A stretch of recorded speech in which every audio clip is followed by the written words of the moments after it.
Good evening, I'm Hugh Rimmington. This is 10 Eyewitness News. Tonight, stop the whinging, says Tony Abbott. The budget is good for Australia and it won't be changed. Former billionaire Nathan Tinkler gives up on the Newcastle Knights. So what now for the NRL's strugglers? And Qantas stops packing life rafts for most domestic flights. Is that a problem?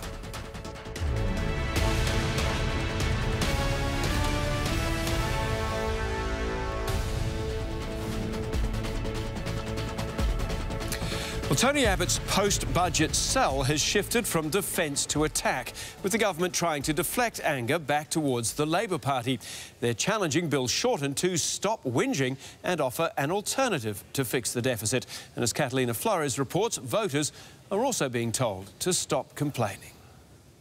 After a week battling to sell an unpopular budget, the government today was on message. Mr Shorten basically is kind of Australia's whinger-in-chief.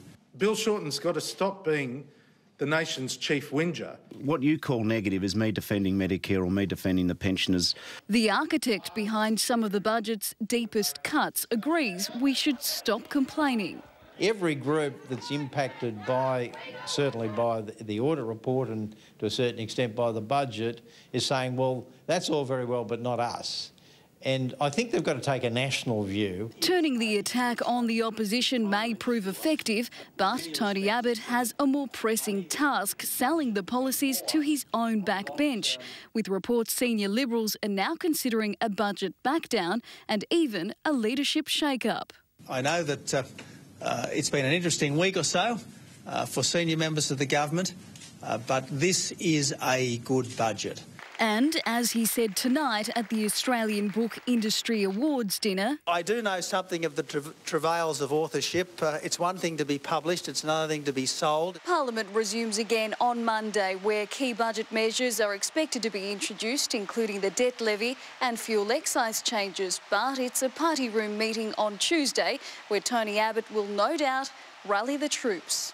No need to convince Barnaby Joyce, though, comparing the PM to The Churchills, if you look at the Kennedys. Inspiration Tony Abbott may need to draw on after international media branded him one of the world's most unpopular prime ministers. Catalina Flores, 10 Eyewitness News. We're going to take a break. When we return, a freak accident in Russia as a bus fills with boiling water.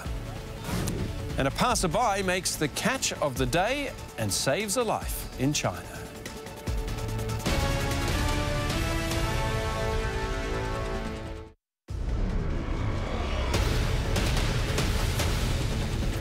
Welcome back. This is the 10 Late News. The federal government called in Thailand's ambassador today to convey Australia's grave concerns about the latest military coup.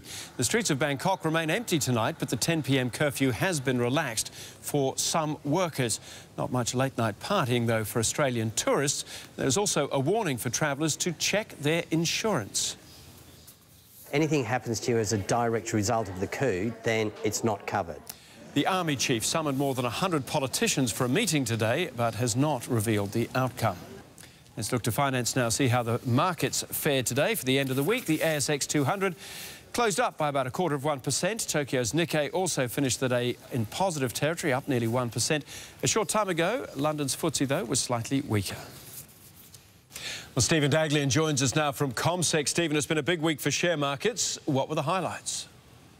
Very good evening to you, Hugh, and happy Friday. Well, in fact, it has been quite an eventful week, and we're off to quite a shocking start on Monday. We had shares down by 1.3%. That was the worst start to a new week that we've had in well over a month, and it was really due to some negative signs about China's property market. It had the price of iron ore slumped to a 20-month low. The reason for this is that iron ore is used to make steel, which is then used for infrastructure projects across China. So this certainly put the miners under quite a bit of selling pressure. But over the past couple of days, some of the different sectors have managed to recover.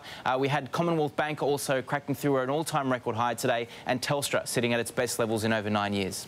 So looking ahead, what will economists in the markets be focused on next week? Well, certainly on the corporate news front, it might be a little bit quieter over the following week. We have public holidays in the US and also in the UK too on Monday, so that might keep things a little bit quieter than usual. But we have two economic reports which are quite important, and we have firstly construction work done. This is a quarterly report which tries to give us a sense just how much construction has been completed over the past 3 months. And secondly, a business investment report, which tries to give us a sense of how much businesses are investing to grow. So both of those are important because they plug straight into the calculations for economic growth for Australia. OK, have a great weekend. Thank you. Well, coming up next, Victoria Murphy joins us with all the sport, including the highlights of the Cats and Kangaroos clash at the AFL. Plus, Sonny Bill stars as the Roosters run over the depleted Dogs. And Israel Folau hits double digits as the Waratahs play a blinder in Melbourne.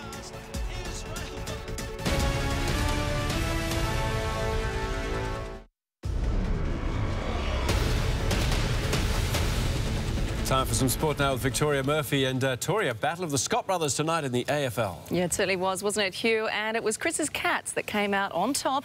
North Melbourne responded well after half-time, but it wasn't enough as Geelong jumped to second spot on the ladder with a 20-point win. Henry Peters reports.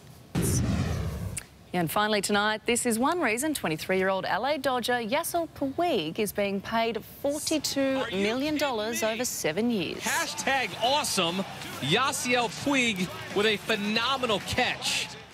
Yeah, the Cuban covered 20 metres to secure that catch, which helped the Dodgers beat the New York Mets. Hugh, if that's all you have to do for $6 million, I think I may go and take up baseball. Can you catch a baby flying out of a second-story window? That was a good catch too, wasn't it? Wasn't it? Thank you, Tori. After the break, we're going to check out tomorrow's weather forecast. Plus, Sydney's skyline gets a makeover as the Vivid Festival kicks off.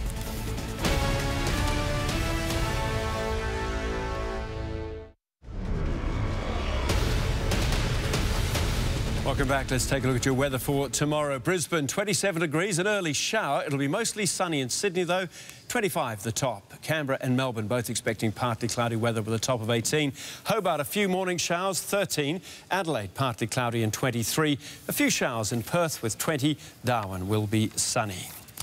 Before we go, Sydney is looking even more beautiful than usual tonight. It is the start of the Vivid Festival, the annual collision between this glorious harbour town and the most spellbinding laser technology available. A lovely way to end the week. It is marketed as a festival of music and ideas, but we can't get past the lights. Find us on our Facebook page under 10 News, or follow me at Twitter if you like, at Hugh Riminton, and we will tweet you more of those pictures from tonight. And that is all from the Lake News. It has been a pleasure bringing this program to you. So from all of us here, thank you for joining us. Have a great weekend.